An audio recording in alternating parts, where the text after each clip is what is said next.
Good evening, everyone, and welcome. Thanks for tuning in this evening for our online Bible study. Let's get into it. I welcome you. If you are new to this study, I'm Pastor Dave St. Aubin, and it's a joy to be with you here this evening. Tonight, we will be looking at the book of Hosea, chapters 2 and 3. So I invite you to grab your Bibles, open them up to Hosea chapter 2, grab something to take some good notes with, grab a beverage, and grab a snack, and let's get into it.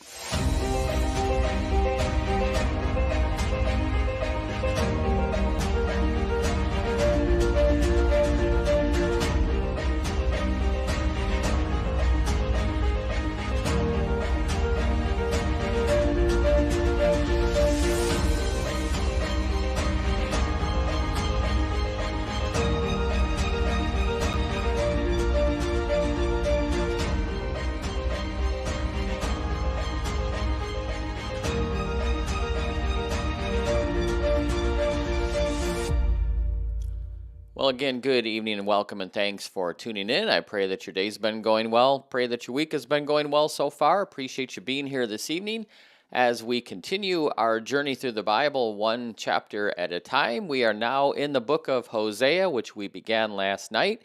And tonight we're going to look at chapters 2 and 3. Chapter 2 of the book of Hosea is the longest chapter. Chapter 3 is the shortest chapter. But these are short chapters in general. So even though this is a long chapter within the book, not going to be necessarily a long study. Hosea in and of itself, it's a short book. The chapters are short, and but the information in here is so powerful, and I truly pray that you are able to glean a lot out of this. Last night we began by looking at an introduction to what this book is all about, and we looked at chapter 1. Tonight, we're going to get into this second series of messages of judgment and restoration, all centered around this theme of marital unfaithfulness. And that's what we started looking at last night. And if you missed that study, you can go back and rewatch it. But the messages here in this section, chapters 2 and 3, they develop more fully the comparison between Hosea's relationship with his unfaithful wife and God's relationship with unfaithful Israel. But in both of those relationships that are broken, restoration follows.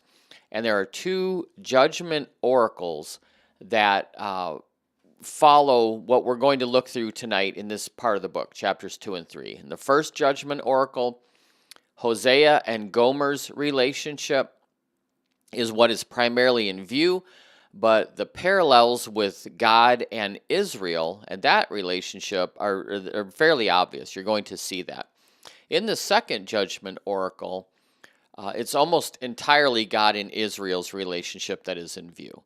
But in both of these oracles of judgment and then the restoration that follows, the general message is that there's a legal accusation, a lawsuit, based on violation of the covenant made through Moses of God being God of the people and the people being the people of God. So let's get right into it here. A lot to look at tonight. Open up your Bibles to Hosea chapter 2. If you don't have a Bible with you, not a problem as always. We'll put all the verses up here on the screen for you so you can follow along. Take some good notes tonight, and let's start with verse 2. And because we looked at verse 1 last night, and in this message, God is going to describe Israel's unfaithfulness to him in terms similar to that of a husband describing how his wife has been unfaithful to him. So that's what I had mentioned. What's in view here is Gomer and Hosea's relationship, but it's all tied into God and his relationship with the people. And the whole message here appears to be one that Hosea is giving to his children. But again, really, this is a message of God giving this message to his unfaithful bride, his unfaithful children. And the evidence that we're going to look at here, it really does suggest that Hosea's wife, Gomer, really was unfaithful to him. This is not just some kind of allegory. This is not just a parable. This is not just something that God is using to project his own relationship onto Israel. That is part of it, but in reality, Gomer really was unfaithful to her husband Hosea. So let's start with verse 2.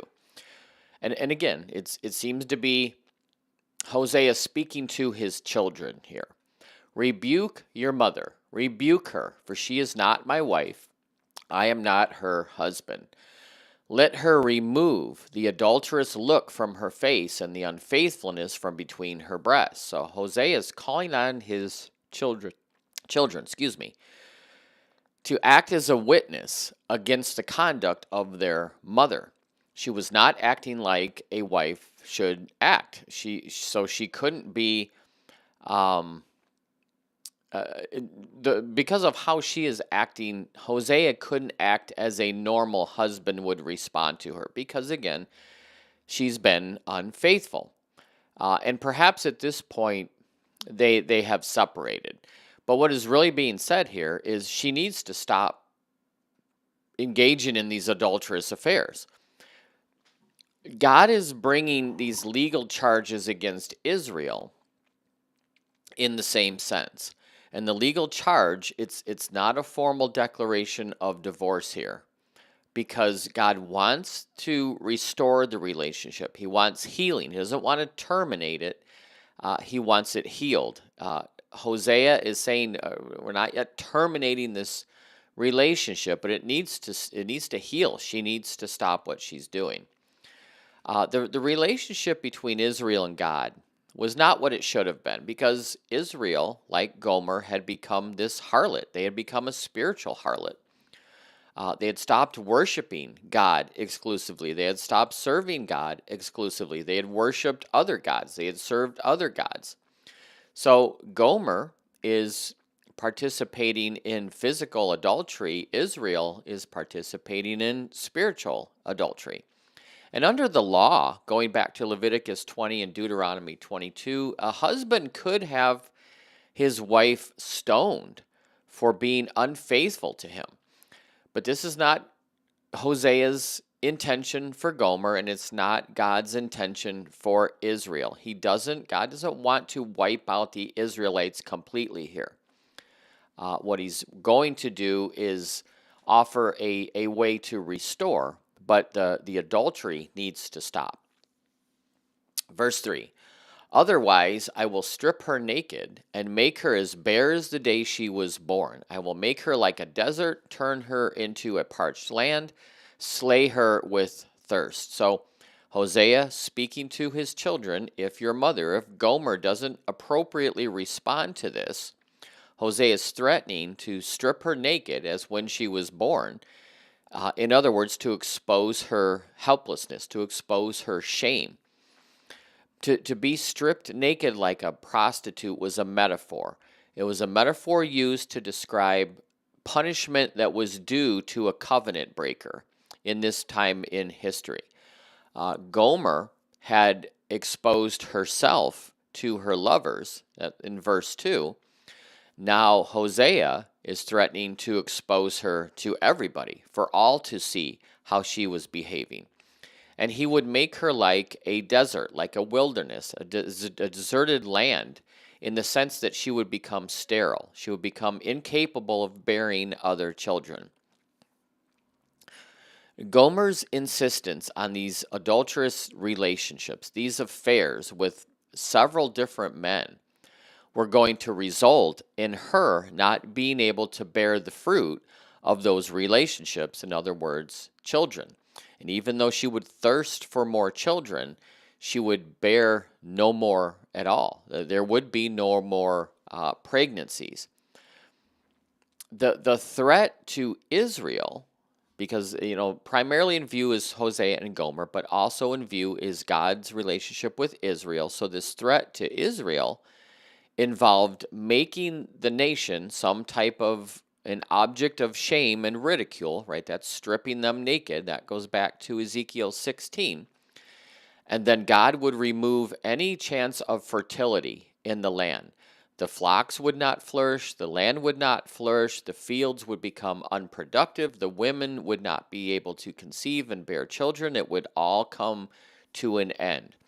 So just as Hosea is speaking to Gomer, God is speaking to Israel. Verse 4, and I will not show my love to her children, because they are children of adultery. So furthermore, Hosea is threatening to have no compassion for the children that Gomer had given birth to from these adulterous relationships, children of other fathers.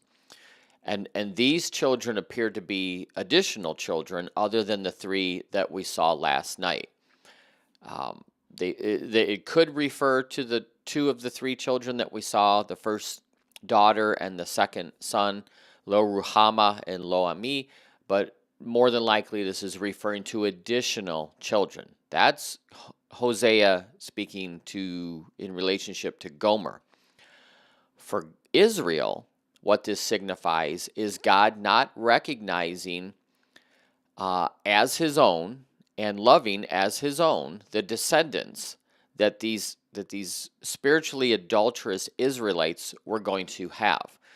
God's going to regard these children of these adulterous Israelites as being offspring of others, not of his own children. So there's the correlation between Hosea and Gomer and God and Israel. Verse 5, he continues, their mother, the mother of these children, Gomer, has been unfaithful. She has conceived them in disgrace. She said, I will go after many other lovers, and they will give me food, and they will give me water, and they will provide me with wool and linen and olive oil and drink. So the reason for Hosea's lack of compassion for these children conceived by other men was that Gomer shamelessly played the role of the prostitute and conceived these children in adultery.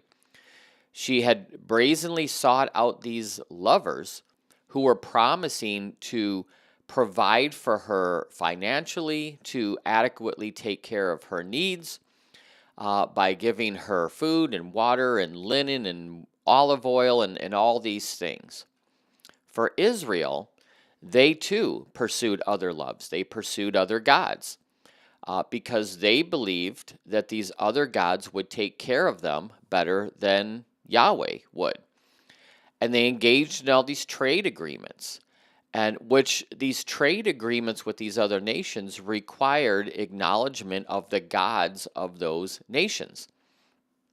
So all these trade agreements that they entered into that God had warned them not to do, going back to Jeremiah and Ezekiel, it had resulted in idolatry and this spiritual adultery. Verse 6, therefore I will block her path with thorn bushes, and I will wall her in so that she cannot find her way. So Hosea is saying he would oppose Gomer as though he would put a hedge around her or thorns or a wall across her path so that she would turn aside from her evil ways.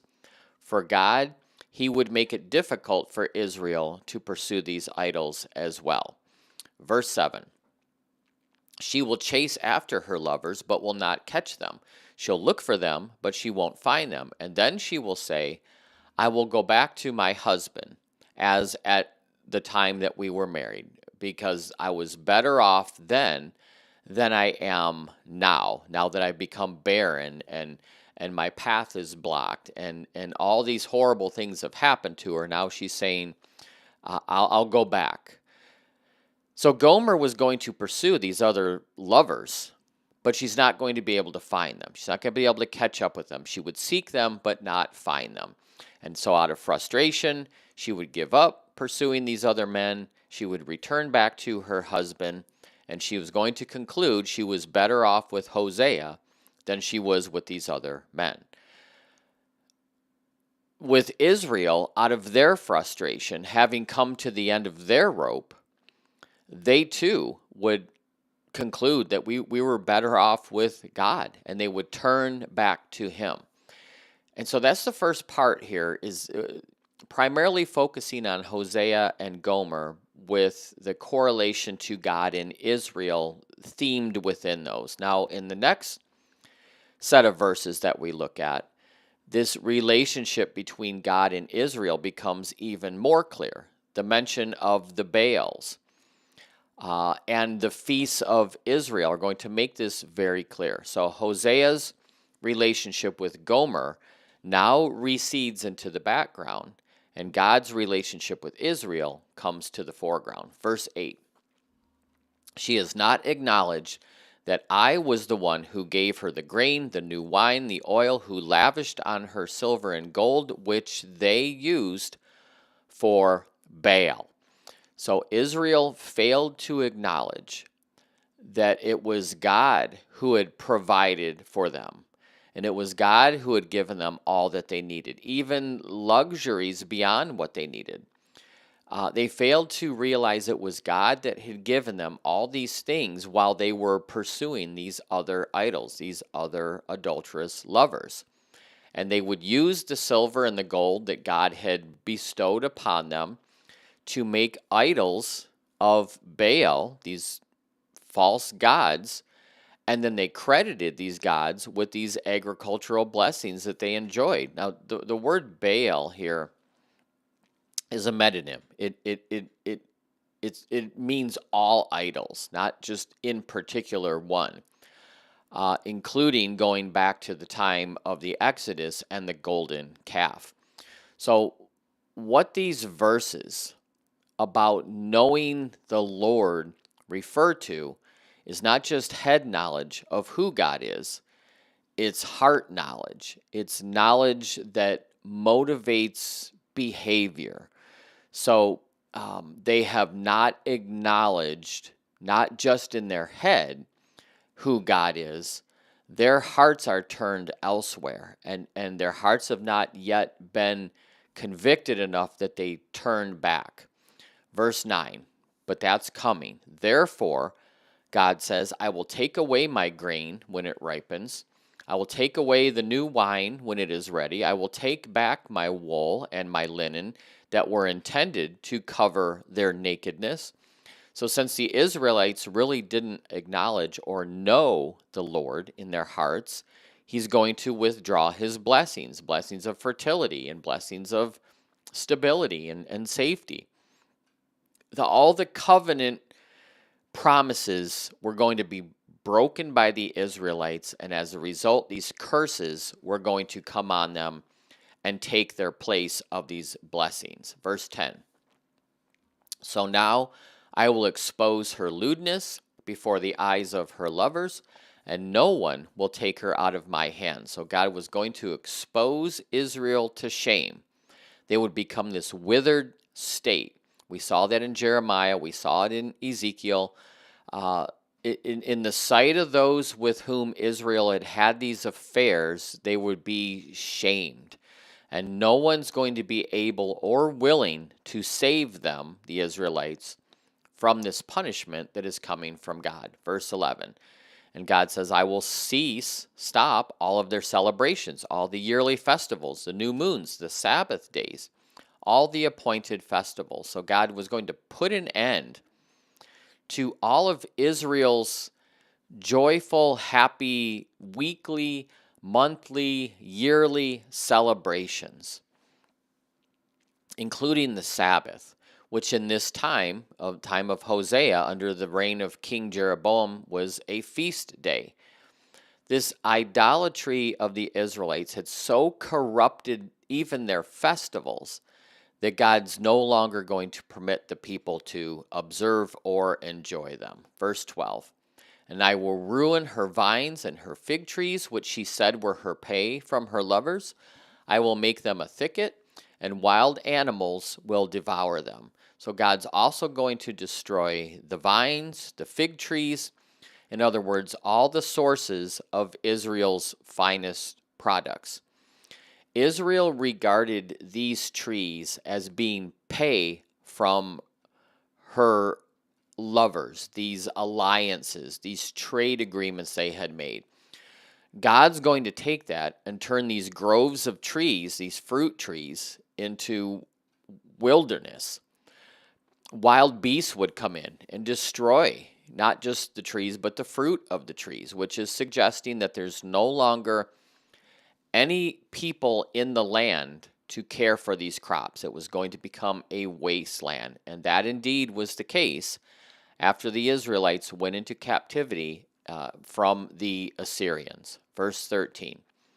And I will punish her for the days that she burned incense to the gods, to the Baals. So God's going to punish Israel for observing sacred days of honoring the Baals, offering sacrifices to the gods. Baal, again, here, it's a metonym. It includes all idols. It really means Lord. And the people of Canaan, the pagan worshipers, they considered that there were many local interpretations of Baal, which all represented the one deity, the god of Baal. So all these little idols represented the god, this idol that they worshipped. And so the Israelites had worshipped so many different gods at so many different shrines. It's representative of a adulterous woman pursuing many other lovers. That's what the Israelites were doing. And she decked herself with rings and jewelry. She went after her lovers, but she forgot me, declares the Lord. So Israel was so involved in this adultery that they were dolling themselves up, right? Dressing to impress these idols. And so that they could celebrate these occasions of worshiping the gods. So much so they had forgotten God, in the sense that they refused to even acknowledge who he was. So that's the first part of the judgment, the unfaithfulness.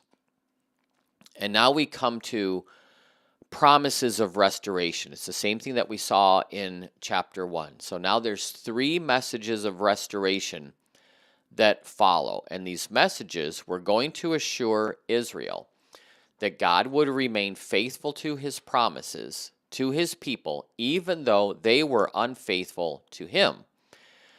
So first we see this renewed love and a restored marriage, starting with verse 14. So the emphasis here is on the fact that God would renew his love for his people and would restore this marital relationship with them. So verse 14. Therefore, because of everything that we just looked at in verses 2 through 13, the Lord says, I am going to allure her, and I will lead her into the wilderness, and I will speak tenderly to her there. So following now Israel's decision to return to God following this punishment from verse 7, now God is promising to woo them back to himself.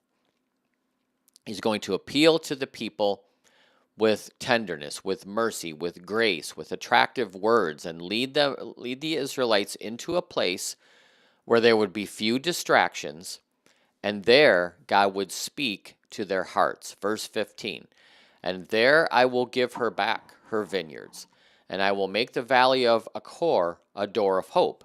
And there she will respond as in the days of her youth, as in the days that she came out of Egypt. So God's promising at this time, he's going to restore the blessing of the vineyards to the Israelites.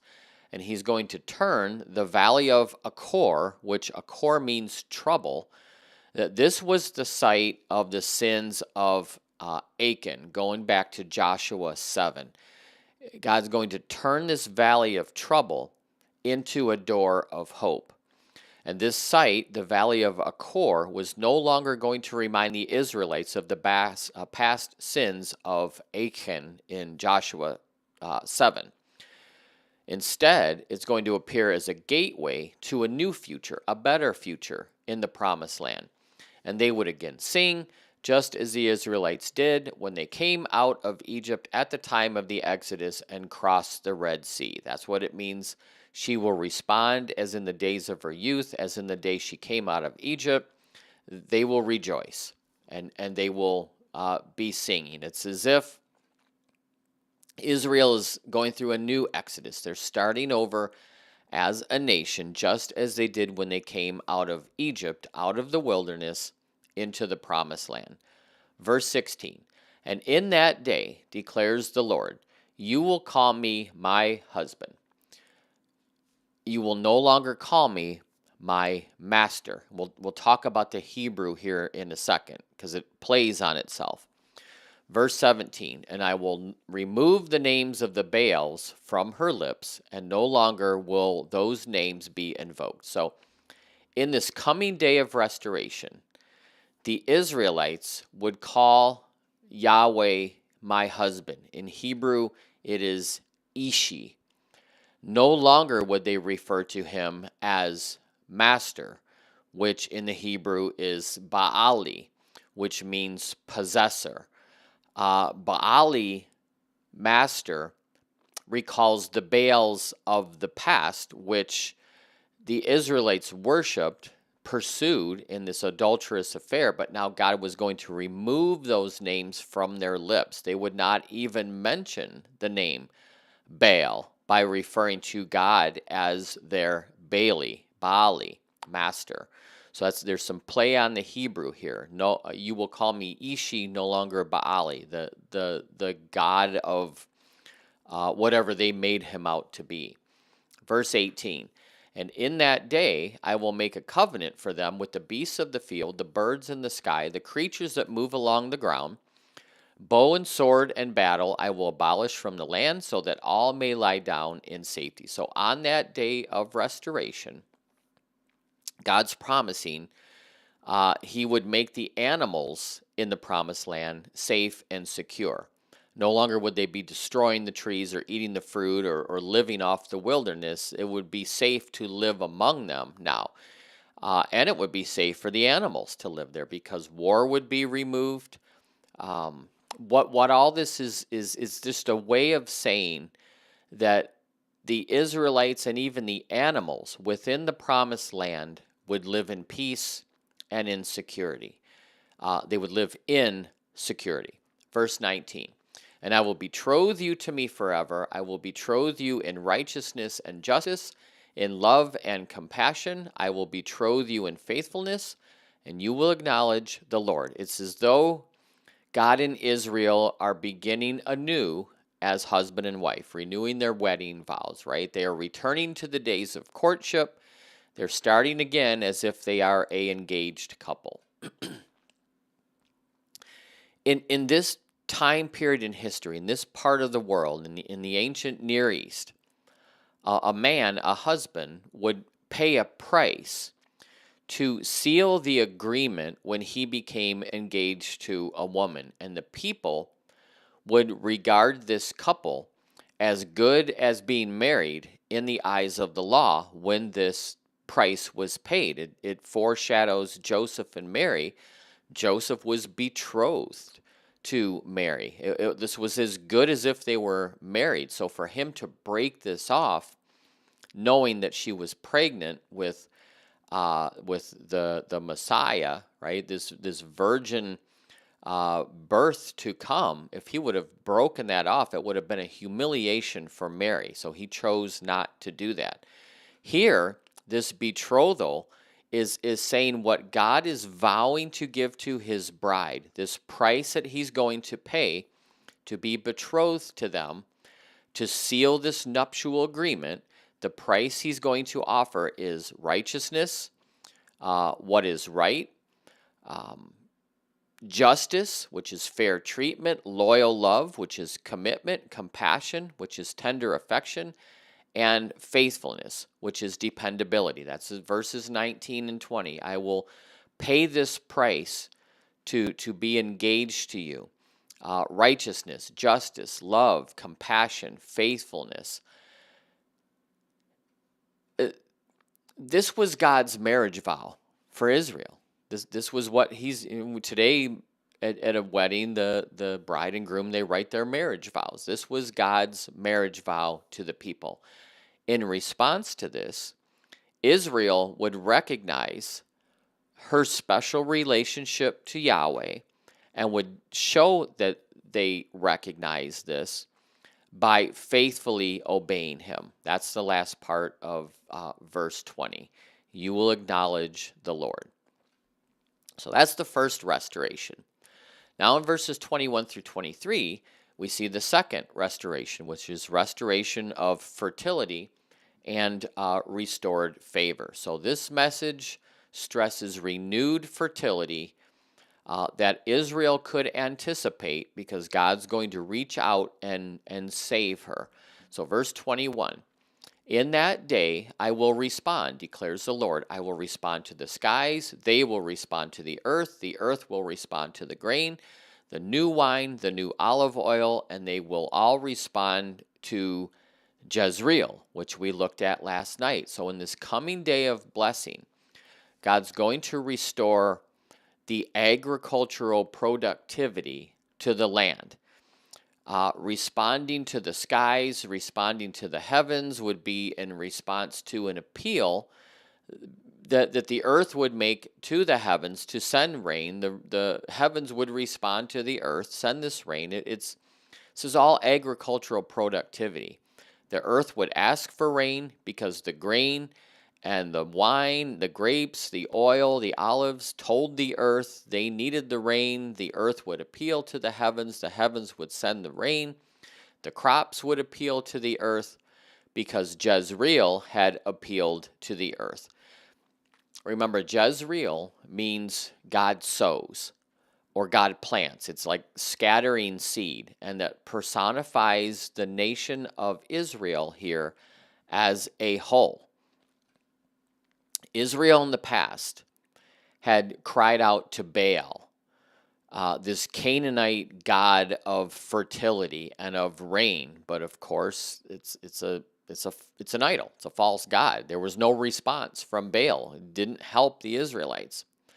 Now that they've returned to the Lord, the Israelites would now appeal to God as the true God of fertility, and God would respond by sending rain to the earth to help the agricultural aspect, to help the earth flourish. Verse 23, I will plant her for myself in the land. I will show my love to the one I called, not my love, Lo Ruhama, that we saw last night. I will say to those called, not my people, Lo Ami, that we saw in chapter 1 last night.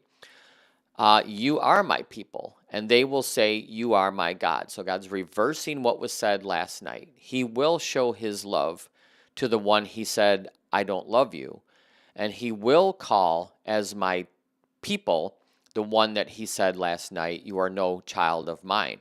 God's going to plant in Israel, in the promised land. Plant her now securely there, that she would flourish, she would grow under the blessing and the care of the Lord. And he would show compassion now to the people that he formerly said were not loved last night, chapter 1. And he would reclaim as his own people the ones that he had said, not my people. We saw that last night. And they would then acknowledge that God is God, not Baal. The names of all three of Hosea's children all come together in verses 22 and 23. Verse 22, we saw Jezreel. Verse 23 here, we see Lo Ruhama and Lo Ami. You were not my one, now you are Ruhama. Now you are loved. And you were Lo Ami, not my child. Now you are Ami. Now you are my child. And now we see the restoration between Hosea and his wife, and the correlation between God and his people. This is the strongest affirmation of the restoration, not just of Gomer to Hosea, but of the Israelites to God. So first we come to chapter 3 here now, verse 1, and we see the restoration of Hosea's wife, Gomer. The Lord said to me, go, show your love to your wife yet again. Though she is loved by another man, and even though she is an adulteress, go and return to her and love her. Love her as I, the Lord, love my people, though they turn to other gods and love the sacred raisin cakes. And we'll talk about that because we looked at that briefly last night, the raisin cake. So God is telling Hosea to go and seek out in love once again the woman that he formerly loved, Gomer, even though she was an adulteress. That would be a similar action to God himself, who loved the Israelites, even though they had become spiritually unfaithful to him. He was pursuing them. Hosea, go and pursue your wife. They had turned away from him. They had worshiped other gods, and they loved the raisin cakes. Now, what does that mean? Even though they turned to other gods, which means they're having this adulterous spiritual adultery, and love the sacred raisin cakes. The sacred raisin cakes are symbolic. It's the equivalent of indulging in sexual activity. So even though they pursued other idols, even though Hosea, Gomer pursued other men, and even though they loved the sacred raisin cakes, even though my people, the Israelites, participated in this spiritual adultery, and your wife Gomer has done the same, I have called them back to me. I have pursued them, and I'm asking you to do the same with Gomer. And so I bought her for 15 shekels of silver, verse 2, and about a homer and a letek of barley. Hosea then obeys God. So this is Hosea speaking, and seeks out his wife Gomer. And apparently she had become the property in the sense that the way that this is written, she had become engaged, married to another man. Hosea has to purchase her back. So he pays 15 shekels of silver and a homer and a half of barley, which is about 9 bushels. A homer and a letek is just a half. Now, interesting here, and you may want to jot this down, or maybe your commentary has this. So, Homer or Hosea listens to God. He pursues Gomer. He finds her. He has to purchase her back. So he pays 15 shekels of silver and about 9 bushels of barley. 15 shekels of silver was half the price of a dead slave in Israel. Exodus 21:32. Barley was cattle food. So a homer and a half of barley costs about 15 shekels. So remember, 15 shekels is half the price of a dead slave in Israel. Hosea has to pay 15 shekels of silver and 15 shekels worth of barley. 15 shekels is half the price of a dead slave. He's paying this twice, so he's paying 30. Hosea evidently here, to get Gomer back, has to pay the price of a dead slave to get her back. What does that mean? It just means she wasn't regarded as very much. She's worth the equivalent of a dead slave in Israel. But Hosea listens to God. He pursues her, pays 15 shekels of silver, half the price of a dead slave, a homer and a half of barley, which is worth 15 shekels. Another half the price of a dead slave makes 30 shekels. The price of a dead slave, that's how much she is worth. She's not regarded as very much. But he buys her back.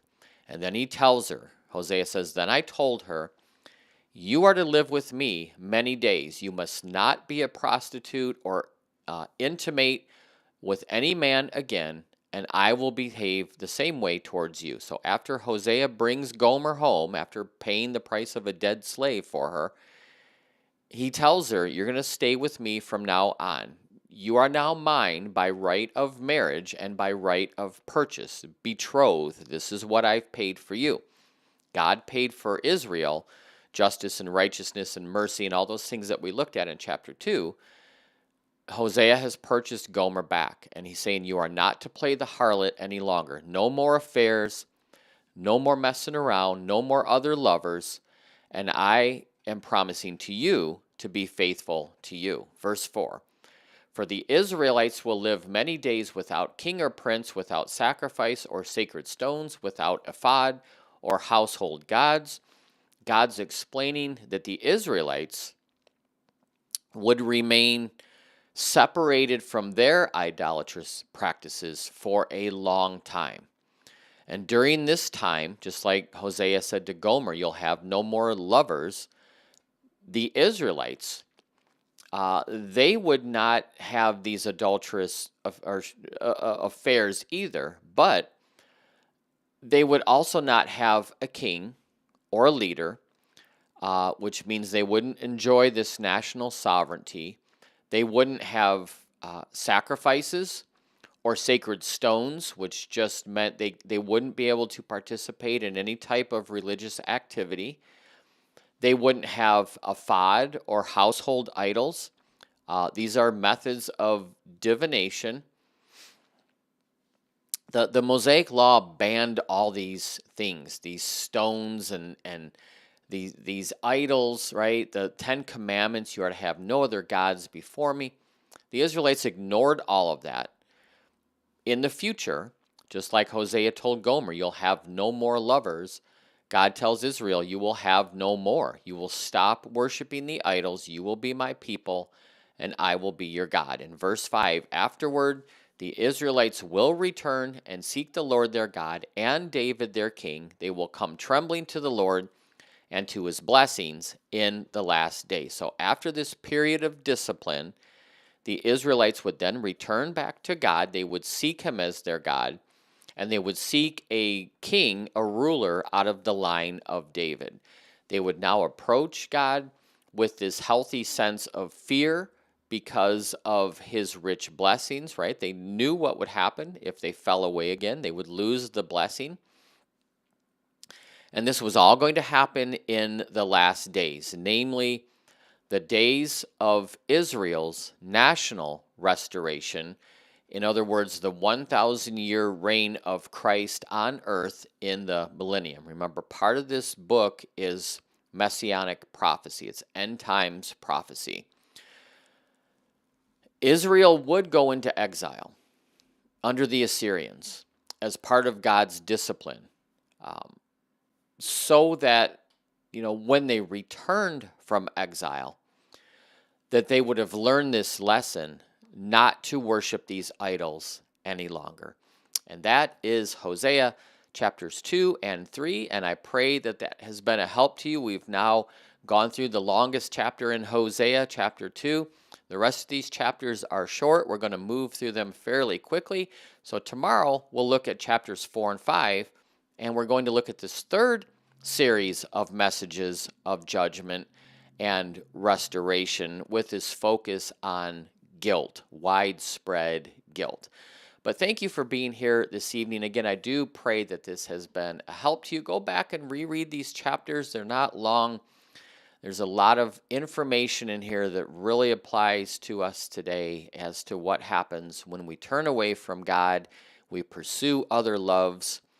It's a reminder of the book of Revelation, chapter 2, and the first church, these 7 letters in the church of Ephesus that had forgotten their first love. They had forgotten who Jesus was, and it brought this condemnation down on them. Friends, stay connected to your Lord. Keep your eyes on him. Don't be dismayed. Don't get pulled away by these attractive other loves of the world. They are false gods. They are meant to pull us away from our Lord. Stay focused, stay strong, and thank you for being here this evening. Have a wonderful rest of your night. Stay safe, stay healthy, and I look forward to seeing you soon. Till then, take care. God bless. Bye-bye.